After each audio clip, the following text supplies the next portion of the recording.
우리 하나님의 말씀 골로새서입니다. 골로새서 1장 24절부터 29절까지인데요.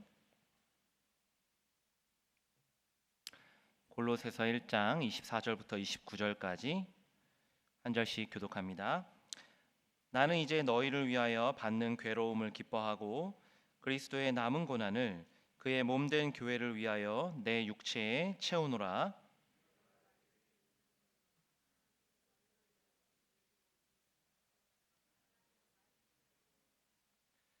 이 비밀은 만세와 만대로부터 감추어졌던 것인데 이제는 그의 성도들에게 나타났고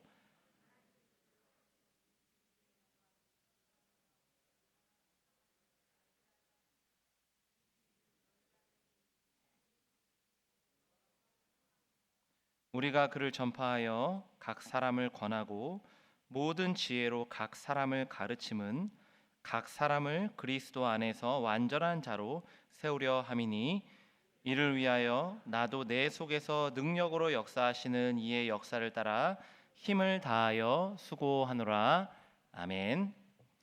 복음의 풍성함을 알게 하소서라는 제목으로 말씀을 전하겠습니다. 일본의 대표적인 소설가 엔도 슈사쿠라는 분이 계신데요. 그분이 쓴 작품 침묵이라는 소설을 아시는지요? 2017년도에는 사일런스라는 제목으로 영화화되기도 했는데요. 17세기 초에 일본에서 천주교 신자들에게 가해진 박해를 배경으로 한 작품입니다. 저도 그 몇 년 전에 이 소설 침묵이랑 또 영화 사일런스 다 봤는데요. 이 작품이 처음부터 끝까지 질문하고 또 우리에게 고민을 주는 것은 이거예요. 하나님은 왜 고난 중에 침묵하시는가? 하나님은 왜 고난 중에 침묵하시는가? 예수님의 초상화를 그 얼굴을 한 번만 밟고 지나가면 될 것을 일본의 신자들은 이를 거부하며 죽어갑니다. 반면에 연약한 신앙을 가진 자들은 그냥 예수님 얼굴을 밟고 살아남죠. 하지만 평생 이 죄책감에 시달리며 괴로워합니다. 하나님은 신앙을 지키며 죽어가는 이들을 드라마틱하게 구출하지 않으시죠. 또 반면에 배교하여 살아남은 자들을 재앙으로 심판하지도 않으십니다. 그래서 소설과 영화 모두 침묵, 사일런스 이런 제목을 단 것이죠. 우리나라에서도 이 천주교 신자들을 박해한 역사가 있죠. 뿐만 아니라 외국인 선교사들이 들어와서 순교한 여러 사례가 있는데요. 하나님은 그 순간에도 그들을 죽음에서 건지시거나 드라마틱하게 구출하지 않으셨습니다. 일본이나 우리나라 외에도 복음이 전파되는 곳에는 항상 고난, 박해, 순교가 발생했죠. 초대교회에는 다 아시다시피 로마의 박해가 있었고요. 종교개혁 당시에는 구교, 그러니까 가톨릭이죠. 구교에 심한 박해가 있었습니다. 근대를 지나서 오늘날에도 복음이 전파되는 나라나 또 복음이 전파되는 종족에 따라서 고난과 순교는 지속되고 있습니다. 그렇다면 교회의 역사를 통틀어 하나님은 과연 침묵하셨는가? 결코 그렇지 않죠. 하나님은 고난 가운데서 오히려 복음의 능력을 드러내셨습니다. 순교를 통해서 이 복음만이 진정한 비침을 입증하셨죠. 박해는 신자들의 육체를 죽음으로 몰고 갈 수는 있었지만 순교를 통해서 더 많은 사람이 그리스도에게로 돌아오는 이 복음의 능력을 막지 못했습니다.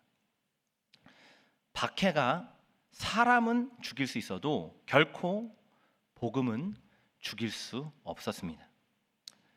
기독교 2000년 역사가 바로 이 점을 입증하죠. 하나님께서는 침묵이 아니라 고난을 이기는 복음으로 역사하고 계셨음을 봅니다. 이처럼 복음을 전파하는 일에는 항상 고난이 수반됩니다. 오늘 본문에서도 바울이 이 고난을 말씀하고 있는데요. 하지만 고난이 끝이 아니죠. 복음을 전파하는 일에 반드시 고난의 대가가 따르지만 그것 말고도 풍성한 은혜가 따라온다는 거죠. 오늘 저는 복음을 전하면 따라오는 것 이 세 가지를 본문을 통해 살펴보고자 합니다. 먼저 복음을 전하면 따라오는 것, 제가 앞에서 말씀드렸듯이 첫째인데요. 한번 따라해 볼까요? 복음 전파는 고난의 대가를 치른다. 한 번 더, 복음 전파는 고난의 대가를 치른다. 오늘 본문 24절에서 바울이 이렇게 말씀합니다. 나는 이제 너희를 위하여 받는 괴로움을 기뻐하고 그리스도의 남은 고난을 그의 몸된 교회를 위하여 내 육체에 채우노라.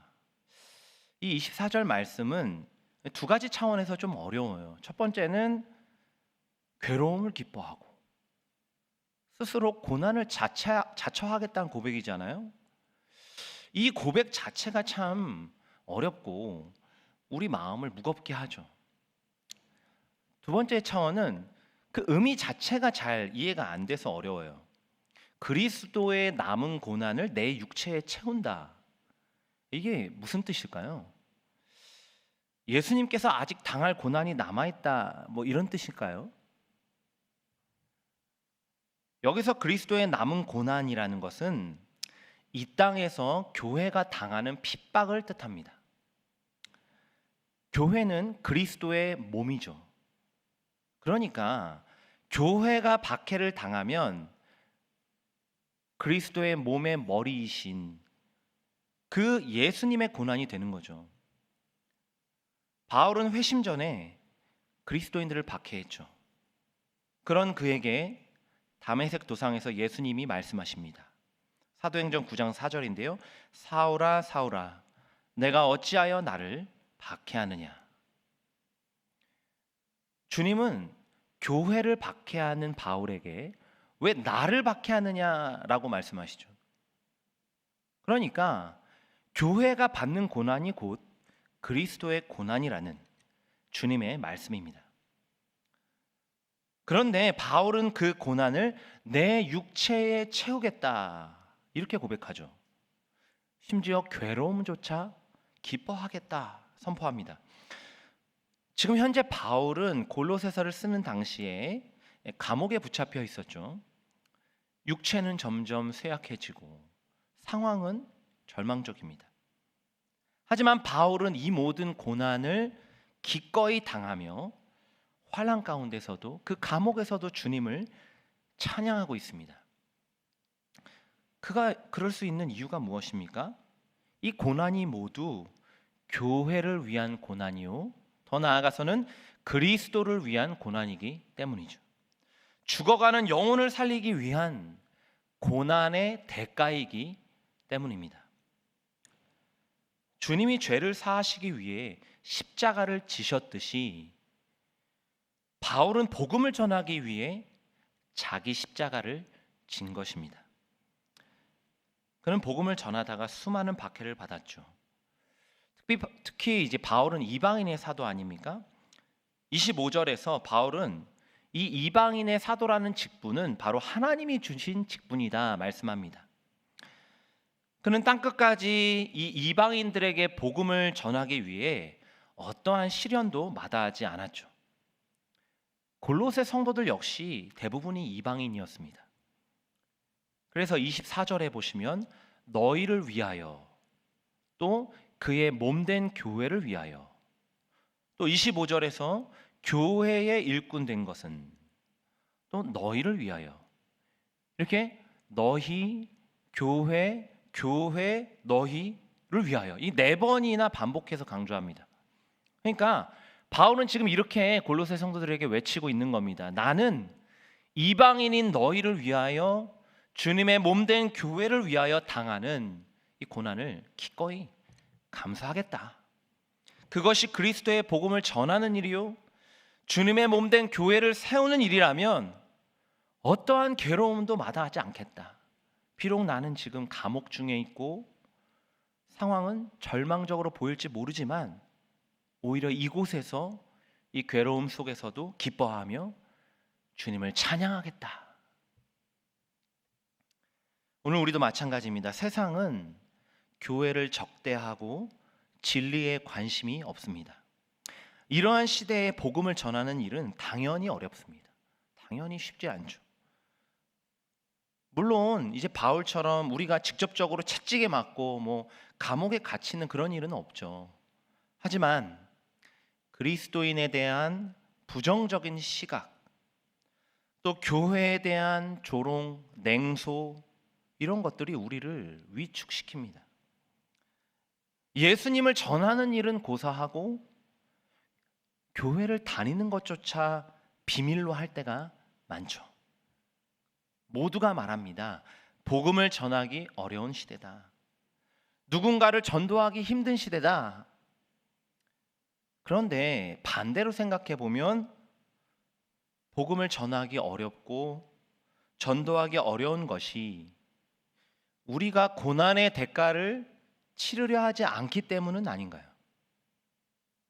교회를 향한 이 부정적 시각과 조롱이 나를 향해서도 쏟아질까 두렵기 때문은 아닙니까?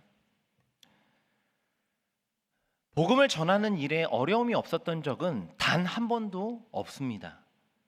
고난과 박해는 매 시대마다 있었고요, 교회는 그 어떤 난관 속에서도 복음을 증거해 왔습니다. 교회는 순교자의 피를 먹고 자랐고 복음은 어둠 가운데 더 찬란하게 빛났습니다. 오늘 우리가 복음을 전하기 어렵다는 핑계로 복음을 전파하는 사명을 게을리하고 있지는 않은지요. 이 바울은 고난과 박해 속에서도 복음을 전했습니다. 그렇다면 오늘 우리도 부담과 혹은 부끄러움과 또 냉소와 조롱 속에서도 그것들을 감수하면서도 복음을 전해야 하지 않을까요? 이 시각에도 복음이 없어 어둠 가운데 절망하는 많은 이들이 있습니다. 그들을 구원하기 위해서라면 나의 이 작은 부끄러움, 또 민망함, 이런 것들을 감내해야 하지 않을까요? 그들을 전도하기 위해 당하는 수치, 그것은 그리스도를 위한 작은 고난입니다. 주님을 위해 당하는 고난의 대가라면 온갖 조소와 냉소적 이 시각들도 우리가 이겨낼 수 있지 않을까요? 주님이 오늘 우리에게 말씀하십니다. 마가복음 8장 38절인데요. 우리 같이 한번 자막을 통해서 합독하겠습니다. 누구든지 이 음란하고 죄 많은 세대에서 나와 내 말을 부끄러워하면 인자도 아버지의 영광으로 거룩한 천사들과 함께 올 때에 그 사람을 부끄러워하리라. 아멘. 오늘 이 시간 복음을 전하는 일을 위해서라면 괴로움과 때로는 고난의 대가도 각오할 줄 아는 저와 여러분이 되길 간절히 소망합니다. 그럼 이 복음을 전하는 과정에 있어서 그럼 고난만 있느냐? 결코 그렇지 않습니다. 풍성한 은혜와 또 열매들이 따라오죠. 자, 두 번째, 복음을 전파하는 일에 따라오는 풍성한 은혜인데요. 우리 한번 따라해 보겠습니다. 복음의 풍성함을 체험하게 된다. 한 번 더 합니다. 복음의 풍성함을 체험하게 된다. 25절 끝에 보시면 바울은 자신에게 주신 직분의 목적을 밝힙니다. 하나님의 말씀을 이루기 위함이니라. 하나님의 말씀을 이루기 위함이다. 그리고 이 26절과 27절에서 이 하나님의 말씀이 어떻게 성취되었는지를 이제 보충 설명하는데요. 바울은 이 하나님의 말씀은 본래 비밀이었다. 비밀이라는 표현을 씁니다. 만세와 만대로부터 감추어졌던 것, 이렇게 말씀하죠. 하지만 그 비밀의 말씀이 마침내 드러났는데요. 27절에 바울이 이렇게 선포합니다. 이 비밀은 너희 안에 계신 그리스도시니 이 비밀이 바로 너희 안에 계신 그리스도다.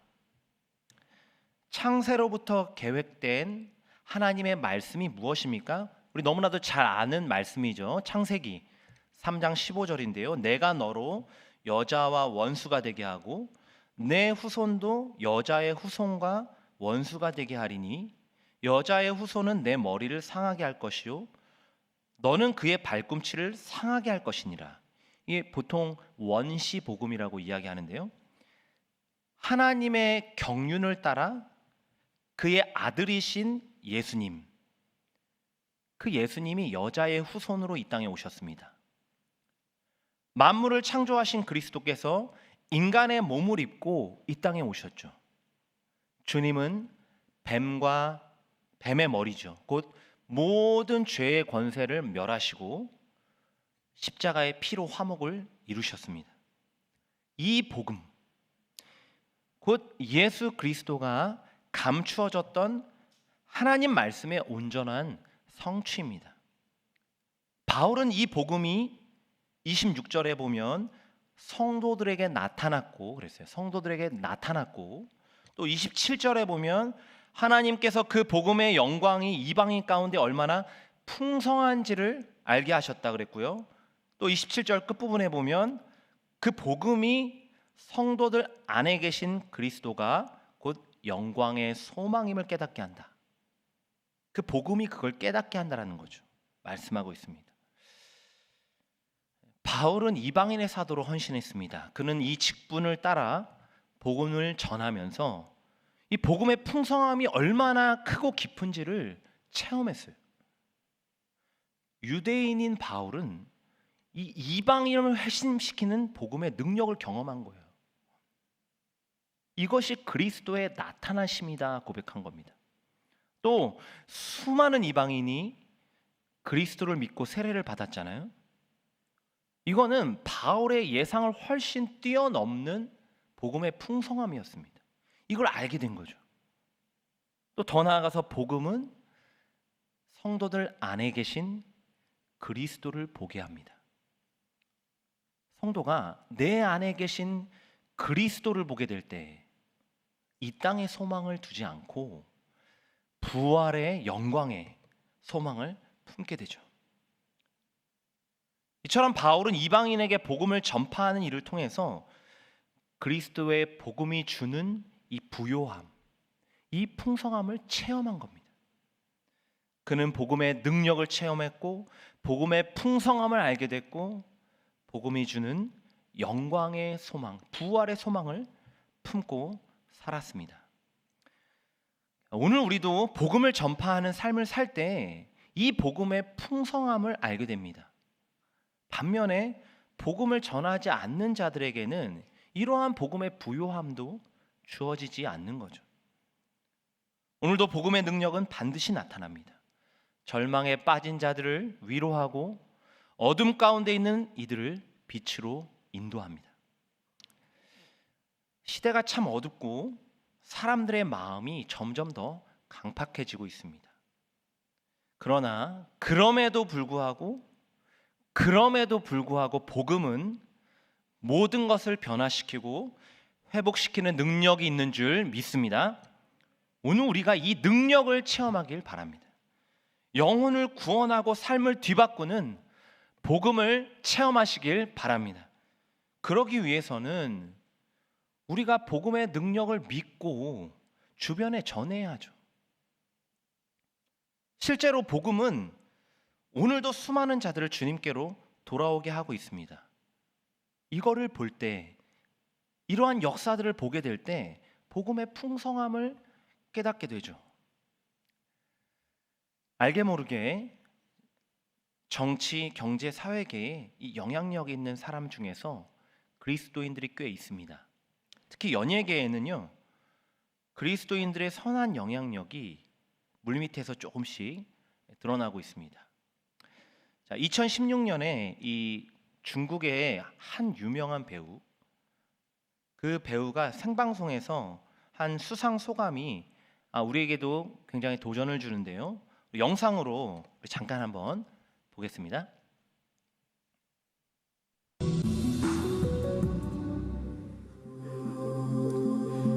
第一届金钟奖迷你剧集电视电影男主角奖得奖的是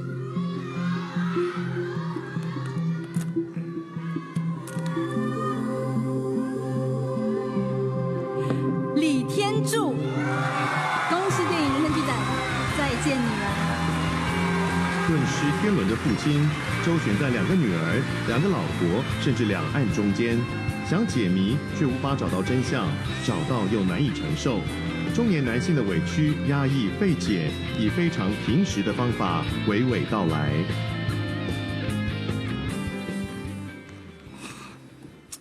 老实说，就一个曾经拿过金钟奖的人来说的话，就一个从影40年的一个演员来说，我多么希望有更年轻的后辈上这个台拿这个奖，那意味的是一种传承。其实他们都很棒。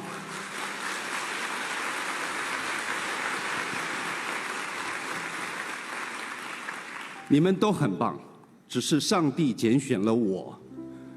我想一定有他的用意，可能让我上来说说话吧。与其我想了一下，与其跟大伙儿一样，那么千篇一律的谢谢这个谢谢那个，感谢的是不用说的，每一个人我们都值得感谢。可是你们想不想听一些不一样的？我是个基督徒，那么就用我的方式，我跟我的神，让我们这个大家庭，我们现在共聚一堂。可是要知道，还有很多的大家庭在外面水深火热。让我用我的圣经里面的主导文，来为这片土地上面的人来祷告，好吗？我们在天上的父，愿人都尊你的名为圣，愿你的国降临，愿你的旨意行在地上，如同行在天上。我们日用的饮食，今日赐给我们，免我们的债，如同我们免了人的债，不叫我们遇见试探，救我们脱离凶恶。因为国度、权柄、荣耀，全是你的，直到永远。阿门。谢谢。 예, 오늘도 시대적 암울함을 탓하며 패배감에 젖어 있는 사람은 복음의 능력과 풍성함을 경험하지 못합니다. 하지만 오늘도 복음의 능력을 믿고 부지런히 예수님을 전하는 자들은 복음의 역사와 부요함을 체험하고 있습니다. 그리스도와 동행하는 삶을 사는 자들에게 주님은 오늘도 영광의 소망을 부어 주십니다. 이 땅에서의 부와 성공이 아니라 하늘의 상급과 주님의 칭찬을 바라보게 하십니다. 무엇보다 주님 한 분만으로 만족하는 삶, 그리스도의 복음이 주는 부요함으로 살게 하십니다. 오늘 우리가 복음의 나타남과 풍성함을 경험하길 바랍니다. 그리스도만이 유일한 소망이요 영광의 소망임을 고백하시길 바랍니다. 데살로니가 1장 5절인데요. 우리 함께 자막을 통해서 선포하며 읽겠습니다.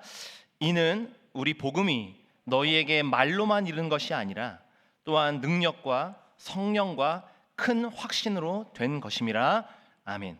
그리스도를 증언하는 삶을 통해서 복음의 능력과 풍성함을 체험하는 저와 여러분이 되길 간절히 소망합니다.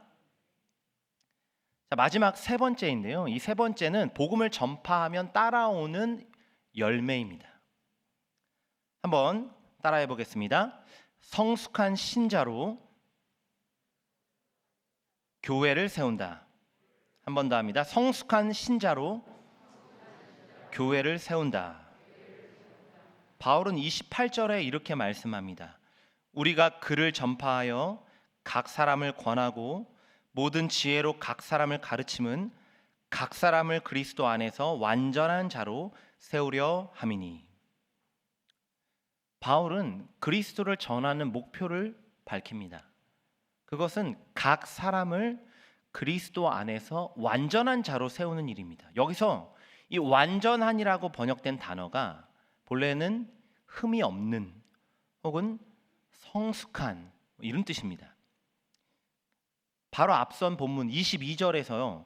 바울은 거룩하고 흠없고 책망할 것이 없는 이런 표현을 썼습니다.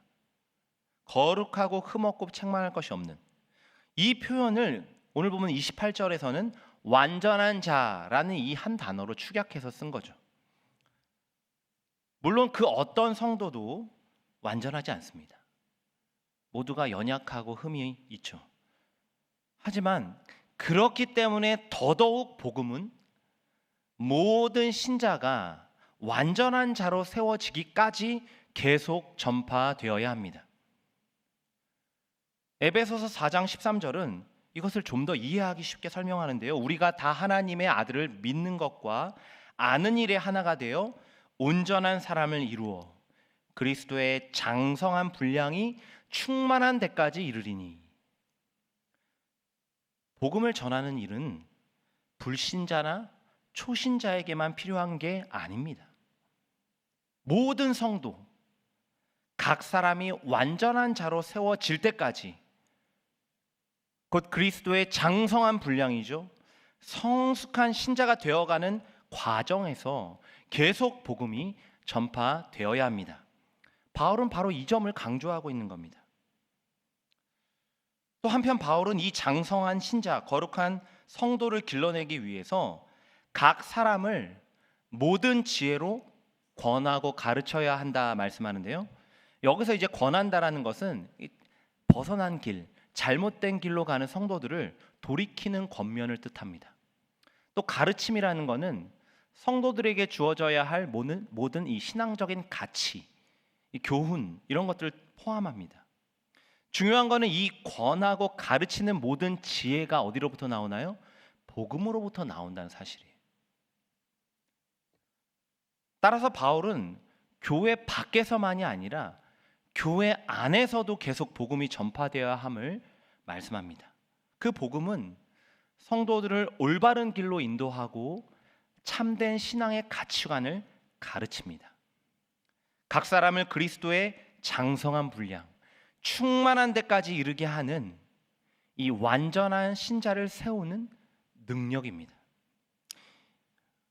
이처럼 바울은 그리스도의 복음이 교회에 계속 전파될 때 그 복음의 지혜가 각 성도를 권하고 가르쳐서 완전한 자, 성숙한 신자로 세우게 됨을 말씀하고 있습니다. 자, 성도님들은 전도가 무엇이라고 생각하십니까? 전도. 보통 전도하면 불신자들을 교회로 데리고 오는 것을 떠올리잖아요. 물론 그것도 전도의 굉장히 중요한 측면이죠.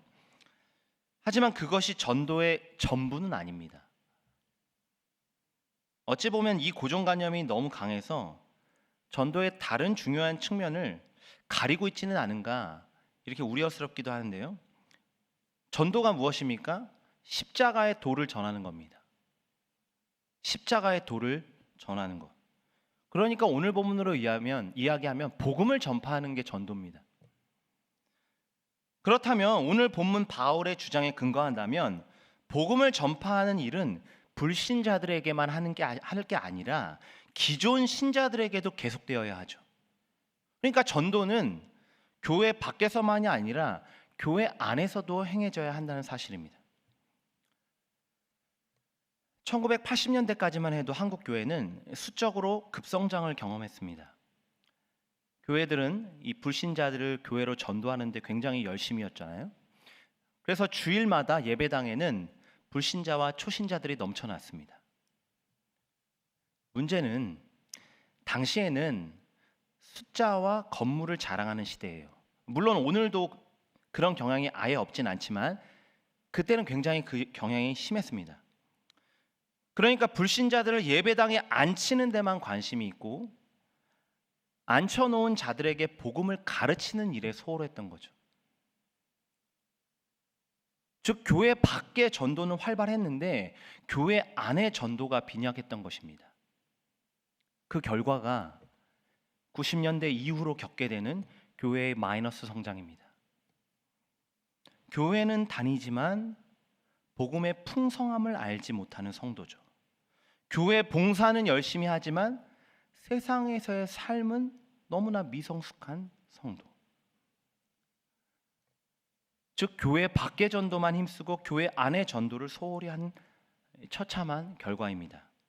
양적 성장에만 몰두하고 질적 성장이죠. 곧 성도들의 성숙을 지향하지 않았던 부끄러운 열매입니다.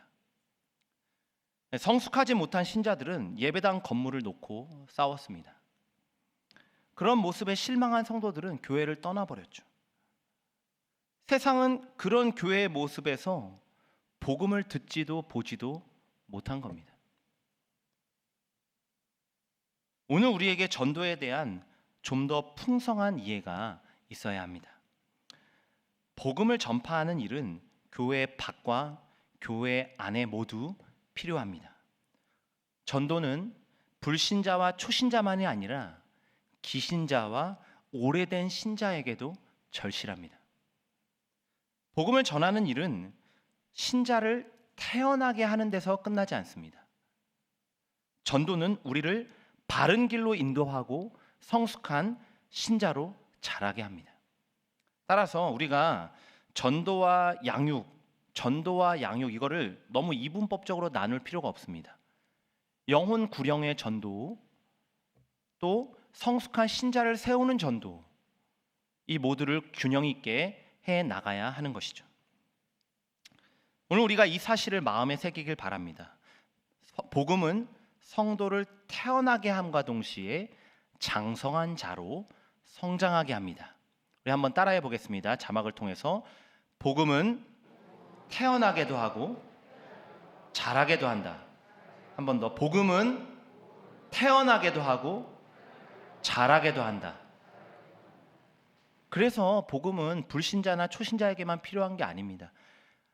평생을 그리스도인으로 살아온 성도에게도, 아니 아무리 성숙한 신자일지라도 복음은 여전히 필요하죠.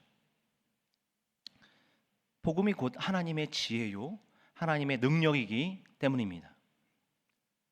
예수님도 지상 대명령을 주실 때 단순히 신자가 아니라 제자를 삼으라고 명령하셨죠. 제자를 삼으라. 마태복음 28장 19절 20절인데요. 우리 함께 자막을 통해서 읽겠습니다. 그러므로 너희는 가서 모든 민족을 제자로 삼아 아버지와 아들과 성령의 이름으로 세례를 베풀고 내가 너희에게 분부한 모든 것을 가르쳐 지키게 하라. 아멘. 복음을 사모하시길 바랍니다. 빈약한 복음이 아니라 풍성한 복음으로 살아가시길 바랍니다. 하나밖에 없는 아들을 내어주신 성부 하나님의 사랑은 그분이 얼마나 우리를 사랑하시는지 알게 하죠. 또 하늘 영광 버리시고 죽기까지 낮아지신 성자 예수님의 희생은 우리가 얼마나 고귀한 존재인지 보게 합니다. 또 우리 안에 거하셔서 지금도 복음을 깨닫게 하시고 복음에 합당한 삶을 살도록 인도하시는 성령님의 능력은 오늘도 나는 할 수 없지만 성령께는 불가능이 없다는 확신을 줍니다. 이 삼위일체 하나님, 이 삼위일체 하나님의 복음을 더 풍성히 알아가시길 바랍니다. 복음을 그저 지식에서 아는 것을, 지식으로 아는 데서 그치지 말고 내면 깊이 체험하는 은혜가 있으시길 바랍니다. 오늘 우리 마음에 복음이 선포될 때 죄의 길에서 돌이키고 신령한 교훈이 깨달아지는 은혜가 있을 줄 믿습니다. 더 나아가서 그 기쁜 소식을 사랑과 희생의 실천으로 또 인격과 성품에 드러나는 성령의 9가지 열매로 주변에 드러내는 우리가 되길 소원합니다. 특별히 우리 정륜교회 강단에 복음이 선포될 때마다 지속적으로 계속적으로 선포될 때 우리 각 사람이 그리스도의 장성한 분량으로 자라가고 또 우리 공동체가 더 건강한 교회로 세워질 줄 믿습니다. 말씀을 맺겠습니다. 오늘 본문에서 바울은 복음을 전하는 일에는 고난의 대가가 따름을 인정합니다. 하지만 그는 그리스도를 전할 때 복음의 풍성함을 경험했고 복음이 각 사람을 성숙한 신자로 자라게 함을 보았습니다. 오늘 우리도 복음을 전하는 일에 다시금 열심을 내길 바랍니다. 어둡고 냉랭한 이 시대 속에서도 담대히 그리스도를 전하시길 바랍니다. 바로 그때 복음의 능력과 부요함을 체험하게 되고 각 사람을 성숙한 신자로 교회를 건강한 공동체로 세우시는 주님을 체험하게 될 줄 믿습니다. 끝으로 이 모든 일을 행함에 있어서 가장 중요한 원리, 그게 오늘 본문 29절에 나와 있습니다. 오늘 본문 29절 같이 한번 읽겠습니다. 이를 위하여 나도 내 속에서 능력으로 역사하시는 이의 역사를 따라 힘을 다하여 수고하노라. 아멘. 내 힘으로, 내 의지로 할 수 없습니다. 오직 내 안에서 능력으로 역사하고 계시는 성령으로만 가능한 줄 믿습니다. 이번 한 주간 성령님을 의지하여 살아가시길 바랍니다. 성령님을 따라 복음을 전하는 삶에 힘을 다하고 수고하는 우리가 되길 소망합니다. 그리하여 내가 먼저 복음의 풍성함을 체험하여 그 복음으로 성숙한 성도요 장성한 신자로 세워져 가는 저와 여러분, 또 나아가 이 정륜 공동체가 되길 주님의 이름으로 간절히 축원합니다. 기도하겠습니다.